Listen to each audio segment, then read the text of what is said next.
Okay, there are some days that crazy things happen, and thanks to Pastor Blackwood in Atlanta, I just had to call him to try to sort it out. We couldn't figure out what was going on, but anyway, we figured it out now, and here we are. This is the Diana Wright Show live.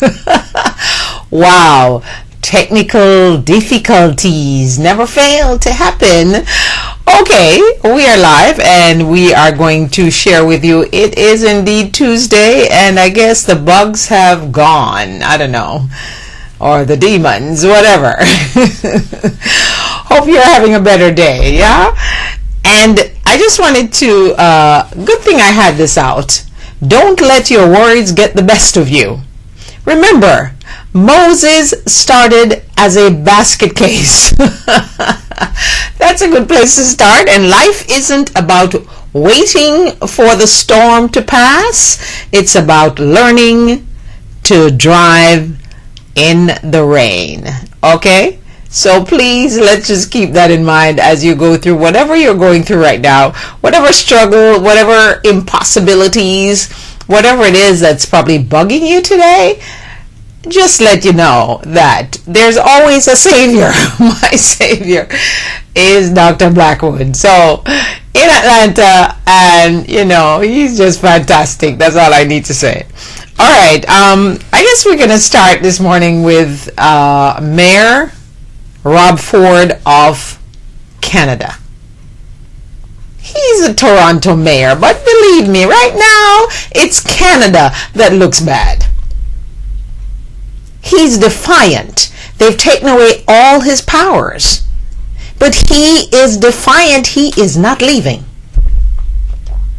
So what shall we do with Rob Ford? I am asking someone in Canada to please take him in a corner, speak to him, and give him a timeout. Because he's just looking like he is not all wrapped too tight. He's almost hitting down another councilwoman, an elderly one at that, yesterday, and had to come back and try to save her. What is going on? Has the people in Toronto kind of lost their minds and allowing this guy to just make them look as if they're all kind of crazy? I always thought that Canada had their political stuff in order and everything was good. But are we realizing that it's not so good, just like we are looking at the public schools and the private schools in America and realizing that the private schools aren't not what you think you're paying for? And the suburban moms who are mad with Secretary Duncan because he is kind of blaming suburban moms for not just saying, hey, they just didn't realize that the private schools, you're really not getting what you're paying for. The public school education is sometimes better.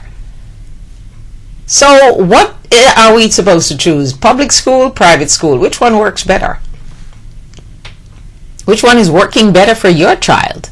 I think it's kind of an individual thing. And every time there are new standards for schools in America, there's always an uproar of, war. And people kind of blaming everybody else.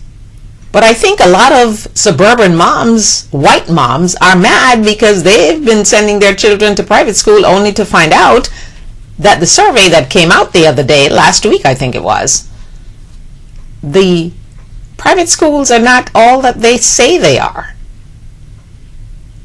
And that's the reason when you have to have a line to get into a private school, or you have to sign up your kid from birth and all that kind of crazy stuff, and you're paying $40,000 a year for a infant to go to school, maybe we need to check that. Maybe we need to cut back and kind of get a little sane again, instead of this constant, I want my child not to mix up with those people over there, and I want my white school to stay white. And then the black schools don't do so well because they get the lousiest teachers. They're in the lousiest neighborhoods, unless you choose to go to some place like KIPP Academy in Atlanta and find out that the school in the ghetto is actually much better than the other schools. because you have young, passionate teachers and principals who are just thinking about education. They're not teaching to a test. They're just teaching children and allowing the children to learn. And those kids seem to be much more intelligent and seem to learn more. And most of them do go to college. But that's a charter school. So you have the public school, the charter school that's kind of sort of public school, and then you have private schools. Which one works for you is what you really should think of. Because sometimes what costs the most does not necessarily give you the result you're looking for. What parents, and for me, myself, and all other parents, we need to just tell our children, it doesn't matter the school you go to, try to extract as much as you can from that teacher for each class. No matter how insignificant you think that class might be, you need to extract what you can from it. So let us do that. And let us look at making all schools good schools. So it's not about buying the house in the right neighborhood to make sure you're getting your value for your money. Remember last week I read you that list of the schools that your children should be going to. If you're buying a house, you should make sure you're going to that state in that neighborhood. Is that a right way to run a country anyway?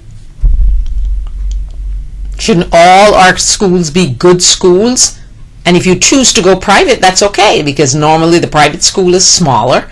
So if you have a child that needs a smaller environment and don't want to be in this big public school, then that's okay. But it shouldn't be because the quality of the school is no good, so I'm running out from here. And I don't want my child to be taught to an exam, so I definitely have to put them in private schools, because that's the reason most parents put their children in private schools. Apart from, the fact to say you went to this academy and that academy. So we need to give that some thought. And we need not throwing out the baby with the bathwater at the same time. So I see that in Texas, there's a conservative student group announced they will play a catch an illegal immigrant game. Yes, there is such a game. And that will take place this week at the University of Texas in Austin. I thought everybody wanted to go to Austin because Austin was such a great place in Texas. Drawing condemnation from Democrats and the threat of expulsion from campus officials. The Young Conservatives of Texas have planned the game for tomorrow, Wednesday. Club members will wander the campus wearing signs that say illegal immigrant. And students who capture them and take them to the Young Conservative recruiting table will get a $25 gift certificate. How insulting, how humiliating, how should this not be happening on any college campus? And that's the reason I would never send my child to live on any campus at any school in the United States or any place else for that matter. Well, apart from the fact that Princeton is having an outbreak of meningitis, which you do know that 1 in 10 people who actually get meningitis dies, and the other 9 are susceptible to being disabled. So now, Princeton, they have decided that they will get a vaccine that is approved in Australia and in Europe, not by the US and the FDA, and say, here, students, take this. The CDC actually agrees with this because they believe that the disadvantage of not having the drug tested in the United States by the FDA and getting approved is far less than getting meningitis, B, that is. So when you take your students to college, you make sure as a parent that you sign that waiver that make the school contact you, because here you go, you're over 18-year-old who now has the privilege to speak for themselves, can just go ahead and take that vaccine without even talking to you. Most students probably will call home, but some will make the decision on their own. Should 18-year-olds in college be given carte blanche to what they do and what they don't do on campus? There's a waiver you can sign, parents, to be included in that. So you do get contacted when there's a decision to be made about your child's health and education. Because now we see, yes, you can go to Great Princeton and you can have an outbreak of meningitis on campus. And this has never happened before, that they are going to use a drug that is not approved by the FDA in the United States, only approved in Australia and in Europe. And we're told that in Europe and in Australia, their system is quite strict, just like the FDA here, so they're going to take the chance. So you just never know.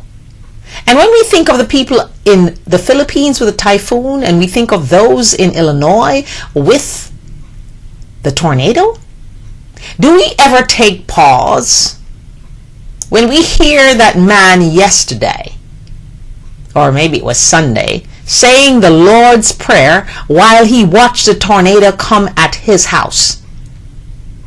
We only call on God sometimes when disaster is facing us. But shouldn't we be thanking him and praying to him and asking him for the glory cloud of protection to cover us every single day? Yes, we should. We should not only wait when there is a disaster to pray and ask God to protect us and repeat the 23rd Psalm. I love to repeat it, especially the verse that says, "Yea, though I walk through the valley of the shadow of death, I will fear no evil," because I've been there. My daughter's been there. And all this insurance hoopla that's going on, wouldn't it be so simple if the insurance companies, before they sent those letters out to all those people who are panicking, before they sent out the letters of cancellation, should they have not simply called those clients and say to them, the Affordable Care Act is now the law. Maybe you should shop with it, not necessarily because the website is not working. Maybe we should get you a person that will explain to you your options. And the insurance companies, they know the option.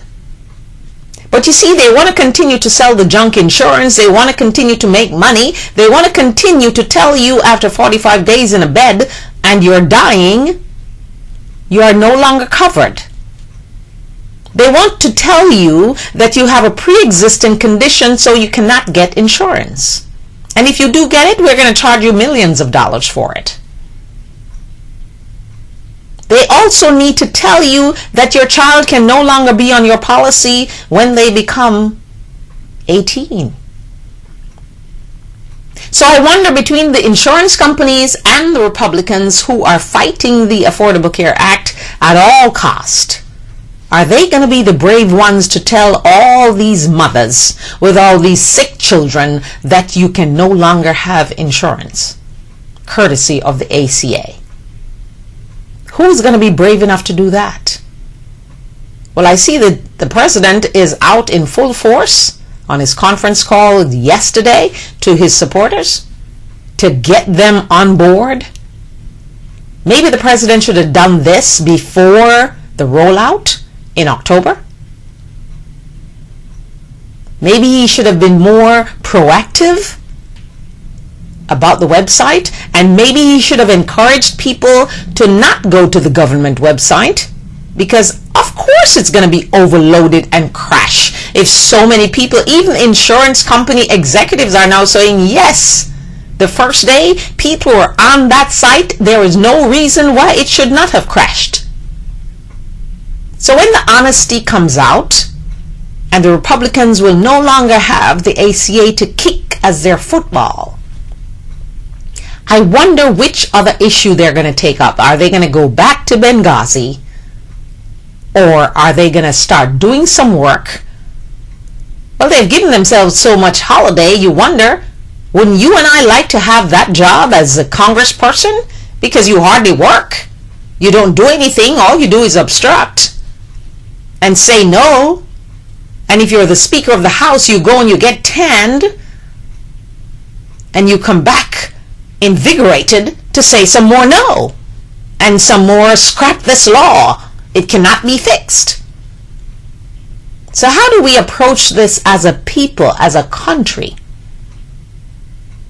The law is simply trying to give insurance to 40 million Americans who have none, so they can stop using the emergency room that costs you and I for their doctor, their primary care physician.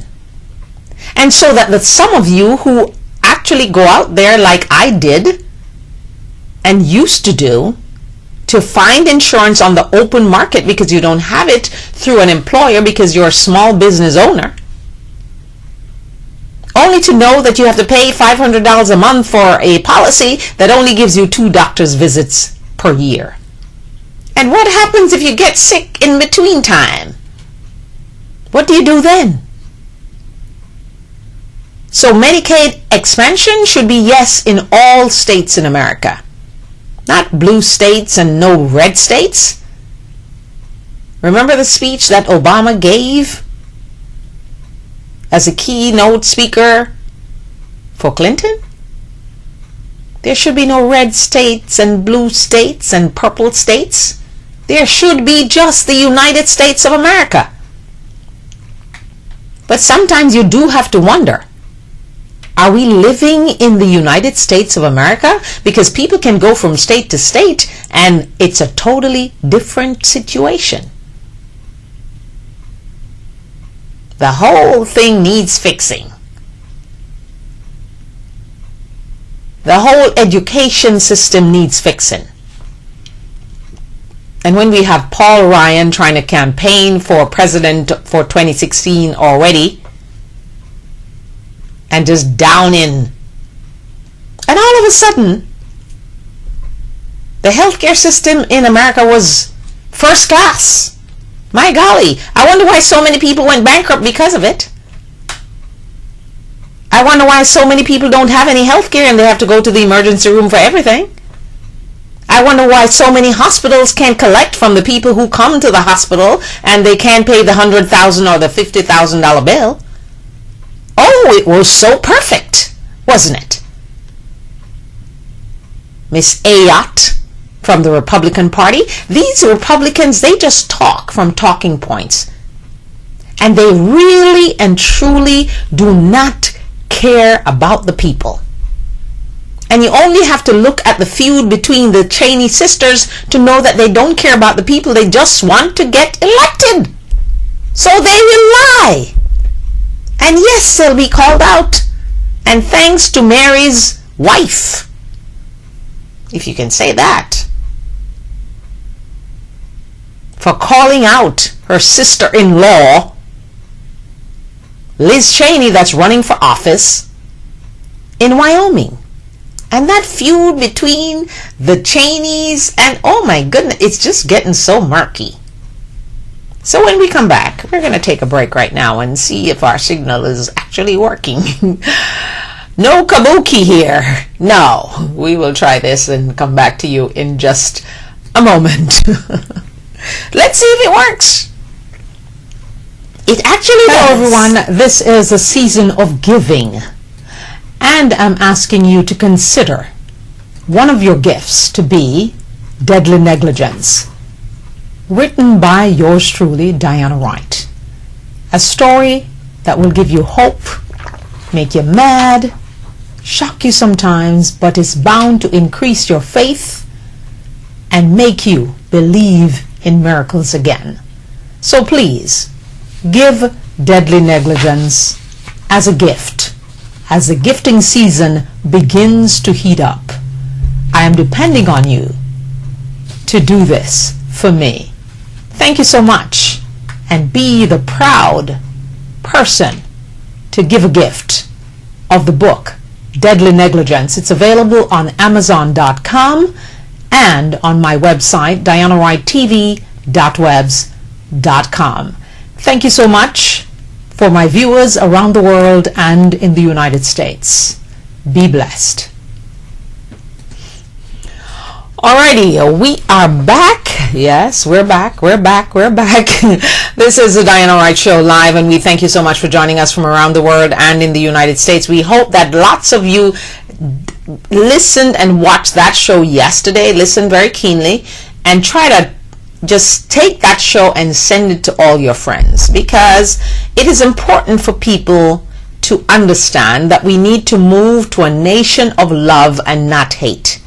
Totally important and totally crucial. So I'm going to finish this story about the young conservatives of Texas.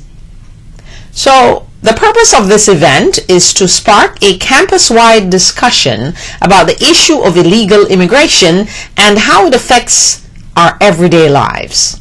A statement posted by the group's spokesman Lorenzo Garcia. The group did not immediately reply to several emails sent by the Associated Press, though. So the Texas Democratic Party pounced on the posting, condemning the game and pointing out that Garcia recently was a paid staffer with Republican Greg Abbott's gubernatorial campaign. The Democratic Party has been pushing Abbott to state his position on a Texas law that allows children brought into the country illegally by their parents to receive in-state tuition, legislation called the Texas Dream Act. Remember, there's a Dream Act and there's a Texas Dream Act. Oh Lord, Governor Perry, I don't know. Texas just seemed to have lots of problems, and I thought that Austin was supposed to be the greatest place on earth, and it was in Texas. But it seems like they're having their own issues right about now. So yes, we're going to, apart from, some great things that are happening, because, karma is a bitch. It really is. But we see yesterday that the Dow hit 16,000. It didn't stay there. But do you think that President Obama could get a little credit for this? Or the Republicans are just going to stay quiet? Because it's not Benghazi, it's not the website for health care, but it is something good, and lots of Republicans, I'm sure, are making a boatload of money on the Dow. Because remember now, all the congressmen are millionaires. So the reason they go to Washington is not to represent the people who are dumb enough to vote them continuously to go back, because all they want is power. They already have money, especially Issa. Chairman Issa is the richest member of Congress. So he doesn't really need to be there, but the power is what they need. See, sometimes power and celebrity seems more important than the money that you have in the bank, to these guys anyway. I'll take the money. Give me the money. I'll take that. And in the midst of our favorite holiday, my favorite one anyway, Thanksgiving, we see that Butterball is having issues. Butterball just can't seem to get those turkeys fat enough to be 16 pounds. So they're not having a lot of 16-pounders this year? But maybe the small ones are actually better. Have you thought about that? The small ones may be easier to season, easier to bake, and taste better. Bigger is not always better in this case. So don't be crying over the Butterball shortage of turkeys that are over 16 pounds. Buy some small ones, season them well, stick them in the oven, and you might just be surprised. They might just taste much better than the 16-pounder. They say Butterball is the best turkey. I haven't bought mine yet. But my family's small. I only need... Well, I actually love Popeye's deep fried turkey because it's well seasoned. It's so delicious. You don't have to do much work. You just stick it in the oven and it's done. So, because I've done different turkeys, I've done jerk turkey, regular seasoning turkey, all kinds of stuffing type of turkey to be fancy and schmancy, but the best tasting one is that Popeye's turkey. It's really good. But the problem is they're so big. Maybe this year they'll have some small ones to accommodate small families like mine. So if you have a big family, don't be so upset about the fact that you can't get a 16-pounder. Just buy the small ones and make do. We complain too much about everything, don't we? See, this morning I was just so calm when my signal was not going through. I was just calm. I called my expert in Atlanta, Pastor Anthony Blackwood, and he came to my rescue. So, sometimes you just gotta be calm about things. Robots. Did you know that robots are letting doctors just kind of beam into that hospital room remotely?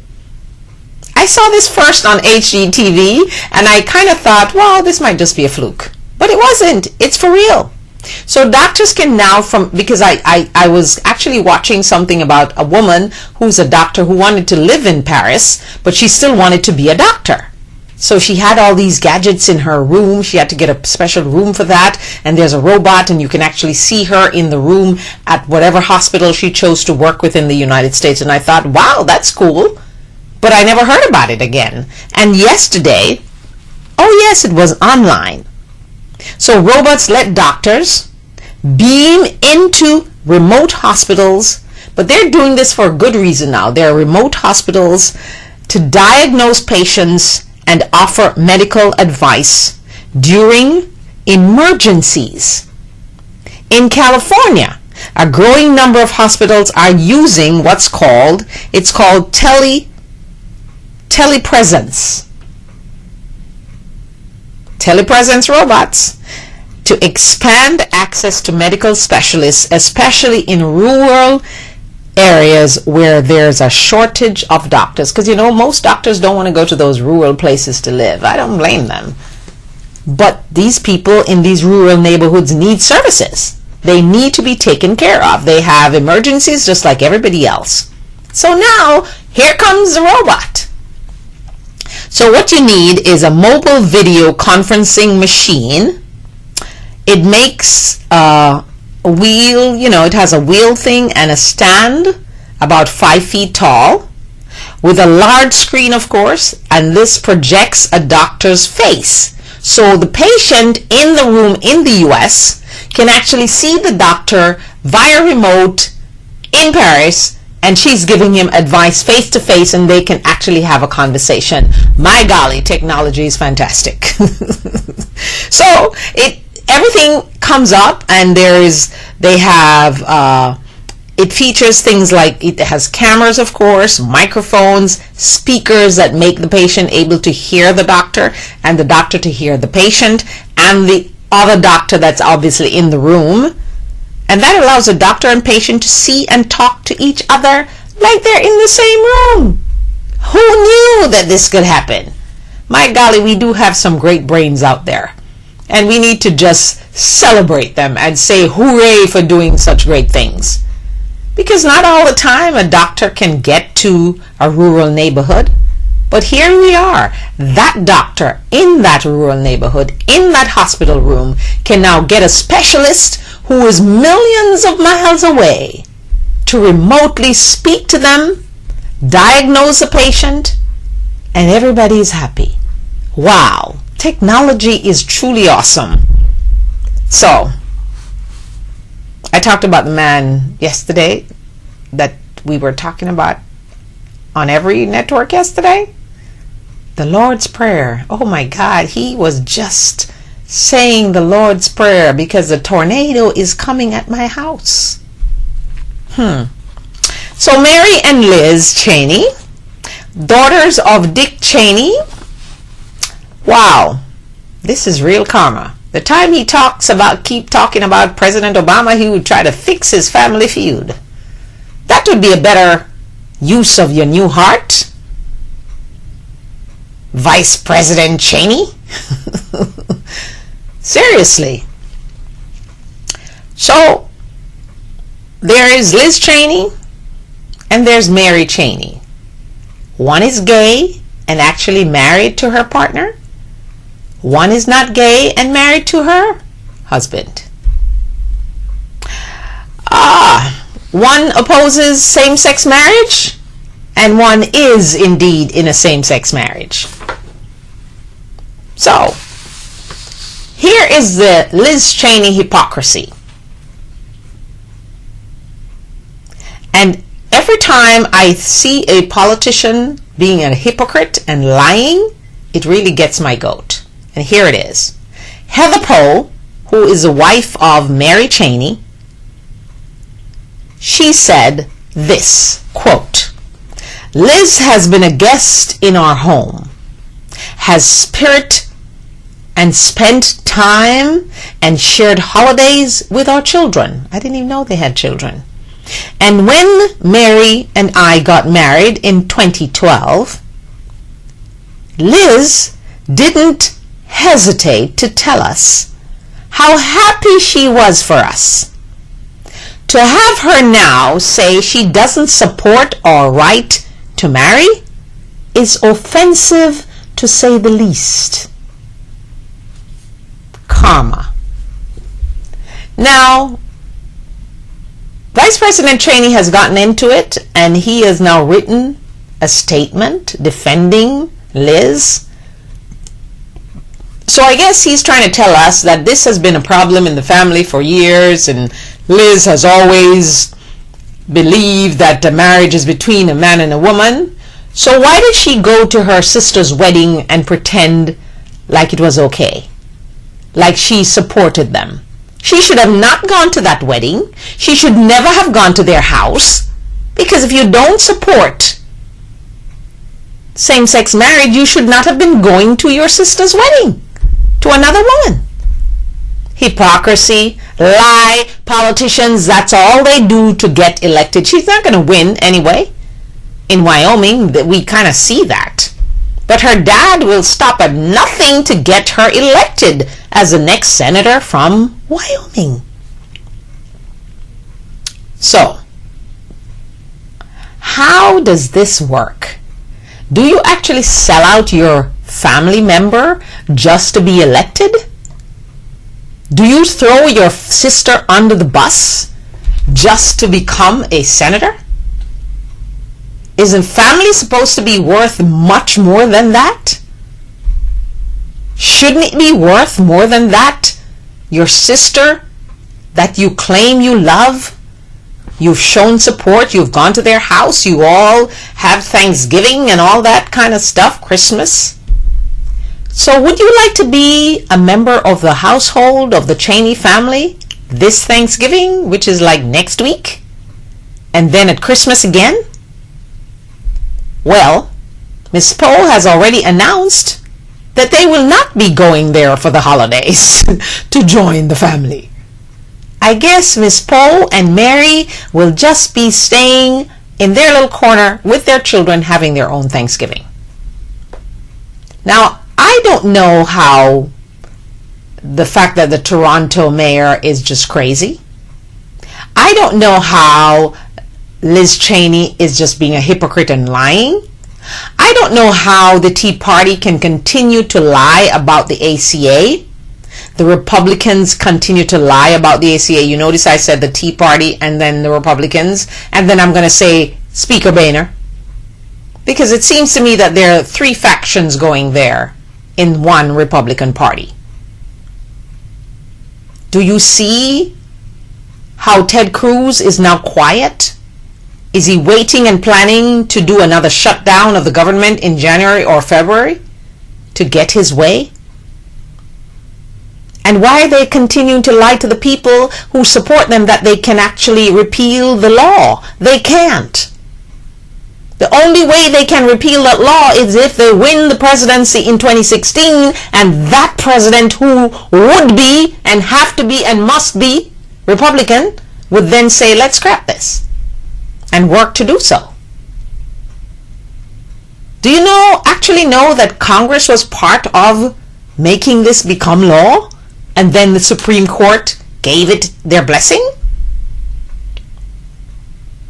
So why is it that the Republican Party has voted 47 times to kill this law, and they're getting nowhere? So they pretend with us on Friday that they're actually trying to help fix the law. But if you read the devil in the details, it actually means they're trying to get rid of the law. Now, those same Republicans need to explain to parents about pre-existing condition, about caps on your insurance, about having your child stay on your plan until they're 26, which is a relief, I think, for lots of parents who have children in college. Because until you start working, how do you afford health care?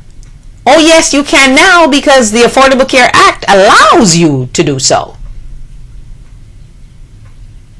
And the insurance companies, again, I ask you, you knew the law, you know the law, you should know the law, I should say. Because a lot of us, we don't read, we just scan through the thing and think we know everything, and we really need to read the law. There are things in the law that seem need some tweaking and some adjusting. It's a long thing to read, but you can read it in portions. I didn't read the whole thing. I read some of it.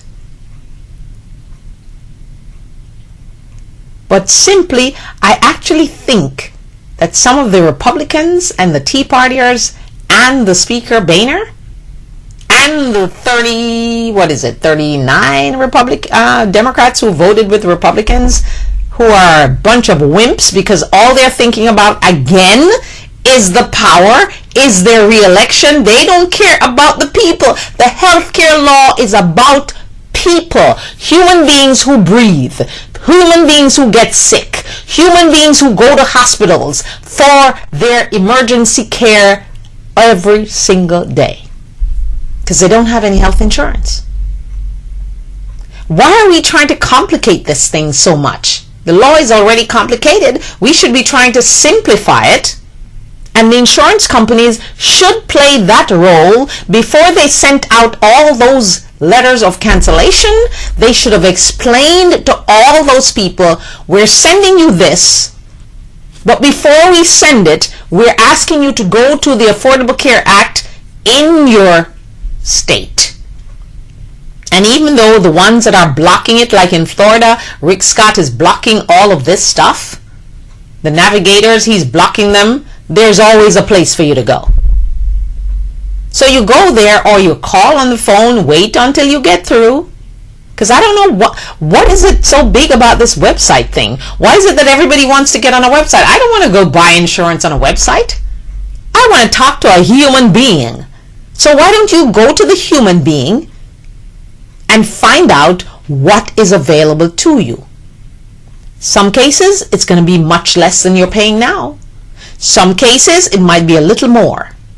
Some cases, you might need a subsidy from the government. So why aren't we doing that as a nation, as a people? And the media? Oh my God, they are just having a field day at Fox.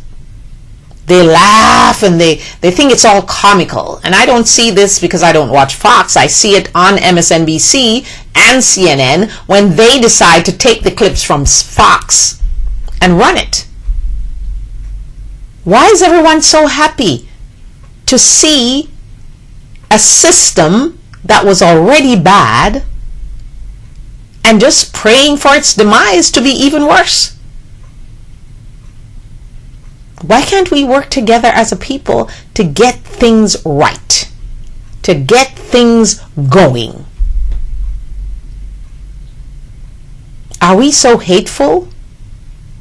And the only time we're not hating is when we are in a tornado or a hurricane or a typhoon?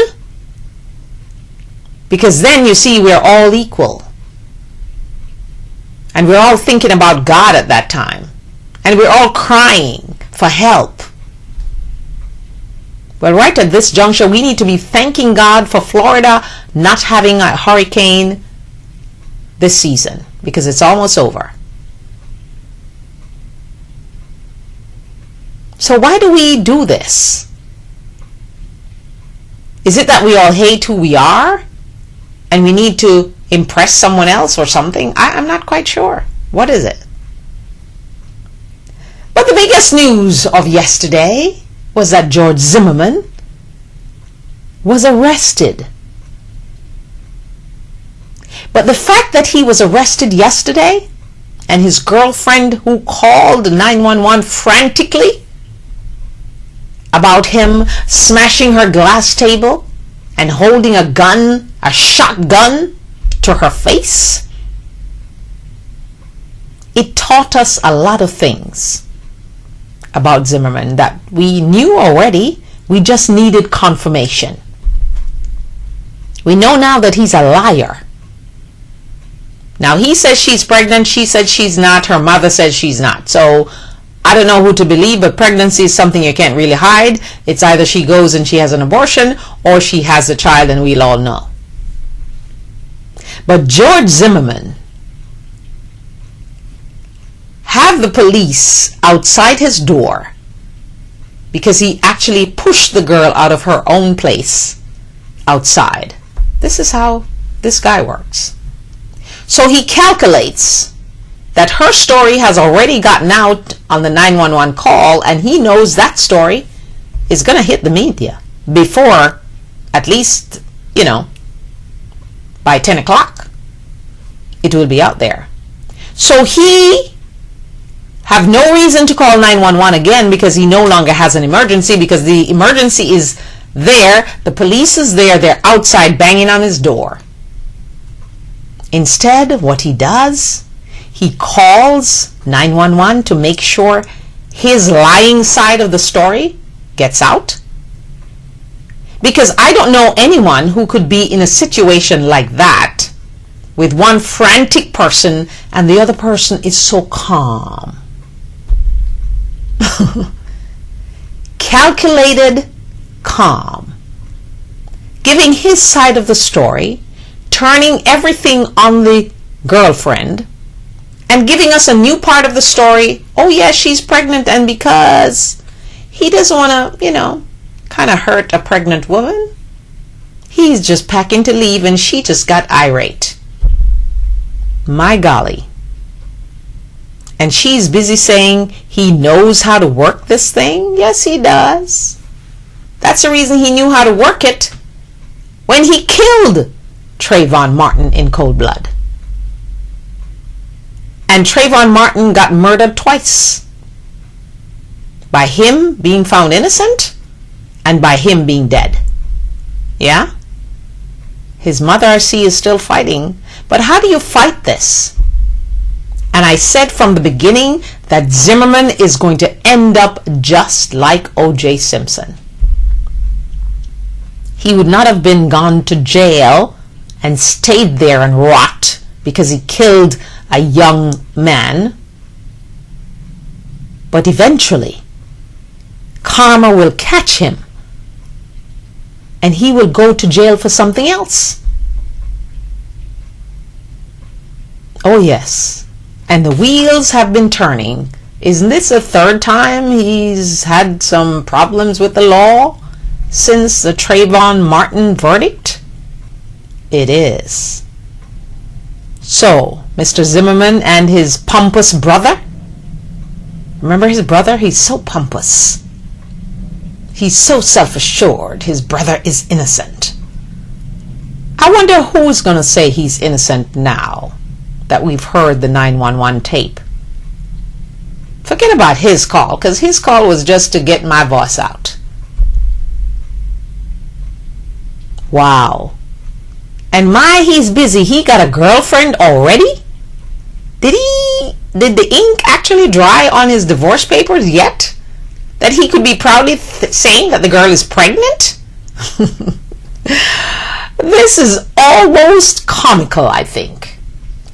I'm going to try to take another break and come back to you in just a slither of a moment. This is the Diana Wright Show live. Hello, everyone. It doesn't matter who you are, how rich you are, how poor you are.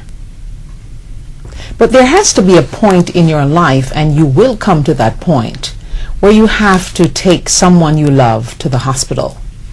But have you ever considered that you could take that loved one, in my case, my only child, to the hospital in a normal state, and then you leave 5 months later, brain damaged, in a wheelchair, without your senses?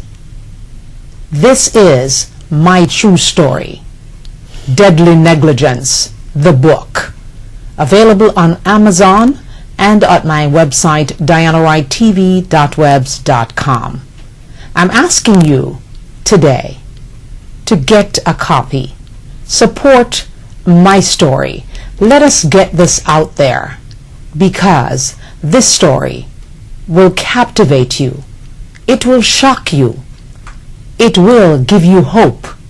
It will increase your faith and make you believe in miracles again. Thank you for picking up your copy today. And just in case you know Oprah Winfrey or Tyler Perry or Mr. Levinson, let them know this is worth a movie. Thank you. Get your copy today.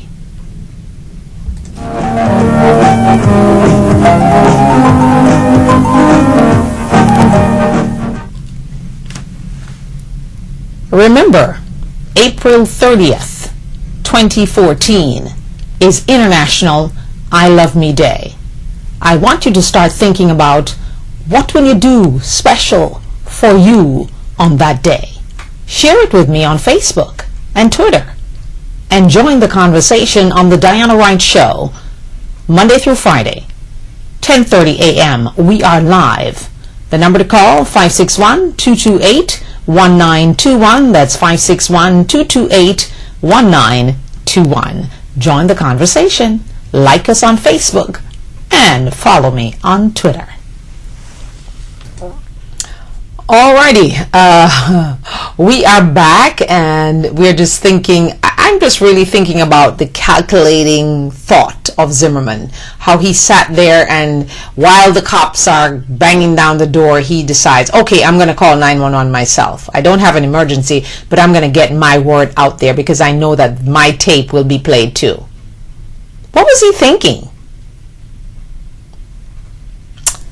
Anyway, let's switch over to Walmart.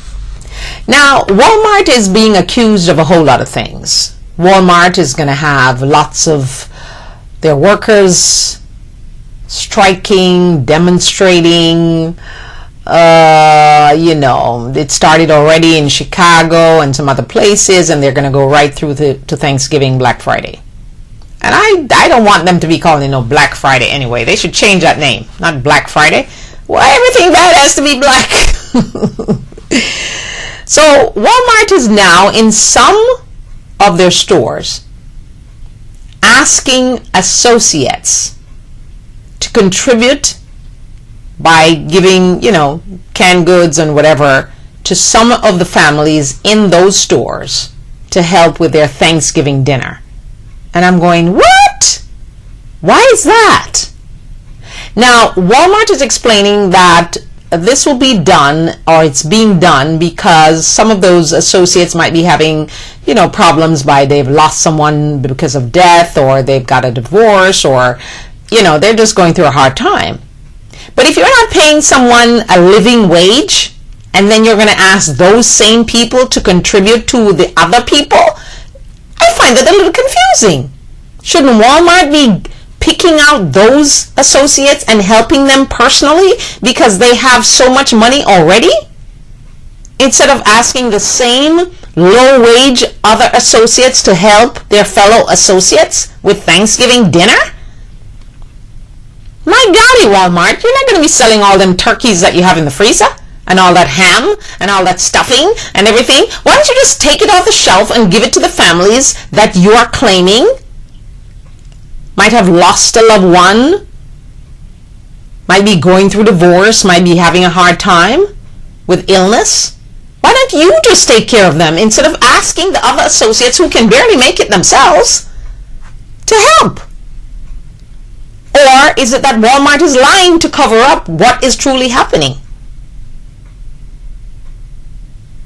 You know, we go to Walmart and we shop and we see that the things are sometimes way cheaper than Publix or Winn-Dixie, or if you live in Atlanta, Kroger or whatever.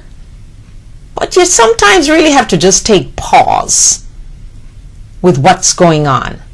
Because without us, the consumers, Walmart is not Walmart. If we decide to not buy things from Walmart, there will be no Walmart. So we like to get discounts because I hate to pay full price for anything. Seriously. The only thing I buy full price is food, actually. Because you can't very well wait for it to be marked down to buy it. But I'm truly, when I heard this story, I'm really wondering now about Walmart. Are they speaking the truth about those families? That those particular stores are, you know, kind of donating food for Thanksgiving? Walmart as a store that is so rich and has so much should never ask those in the store to help those others that are struggling. Oh my golly, how much does a turkey cost? How much does it cost Walmart because they're buying it in bulk? How much does a ham cost Walmart? And some canned goods. Why is Walmart would be going along with this instead of saying, okay, we are deciding to help these families? That one, I am just lost. And I hope you are lost too, because this is really not easy to understand how this can be a way to go. This is just bad PR for Walmart. There is something I saw that's quite disturbing, and I hope it's disturbing for you, and you're going to need to watch out for it. It's called the knockout game. So what happens is that teenagers get together in groups, and it's happening all over the country. And they just pick an arbitrary person walking by, punches them out, and that's now called the knockout game. Some of them are being caught and being arrested, and some are not.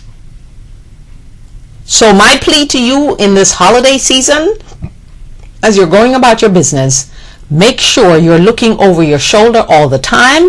If you see a group of teenagers, walk miles from them, because you just don't know what they're planning to do.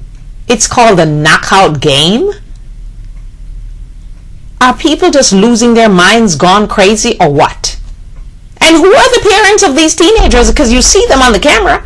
And if you are a parent of one of those boys, you will know who they are in your particular place or state. It is disturbing to see this. And they knock you out making sure that you hit the concrete. So it's a knockout game. Wow. We are knocked out as a people, I think. Because when we're not trying to vilify the poor, we're knocking out innocent people on the street. We're saying the 23rd Psalm when the tornado is coming. And I actually heard a man say, oh, you know, in times like these when we realize that material things don't really mean anything, and it's better to be just dealing with family. Does it have to take disasters to make us realize that we need to be kinder, gentler, loving ourselves and giving love and showing love and receiving it, hopefully? Isn't it time that we just take a breath and stop and look at where our society is going? It is time. It is time for us to stop those teenagers who are doing something and then they have the nerve to be posting it on Twitter and Facebook and whatever. and talking about it's a knockout game.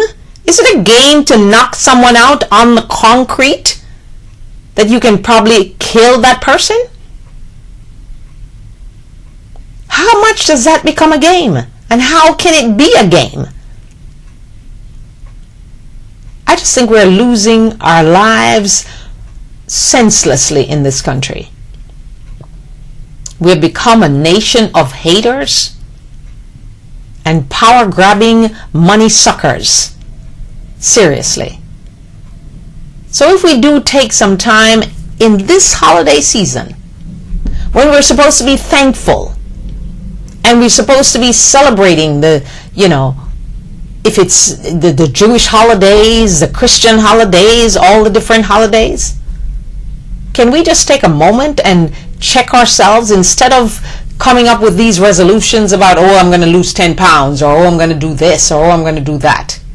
Can't we just take time from now until January 1st to make a commitment to be better citizens, to love ourselves, to love others, to give love, to share love, to receive love, and be a kinder, gentler nation? I think we should all make that our resolution for 2014. And that's where we leave it today inside the Diana Wright Show. Thank you so much for joining me today, and thank you so much, Pastor Anthony Blackwood. Dr. Pastor Anthony Blackwood, for helping me this morning, because I'm not quite sure what happened. The signal just would not go live. But I told him, I said, you must have magic in your fingers, but he actually seems like he does. So thanks, Doc, for helping me out this morning, and thanks to you for joining me today. Be blessed and do good. And whatever it is, remember the magic words. It's only 3. I love me. Have a blessed day.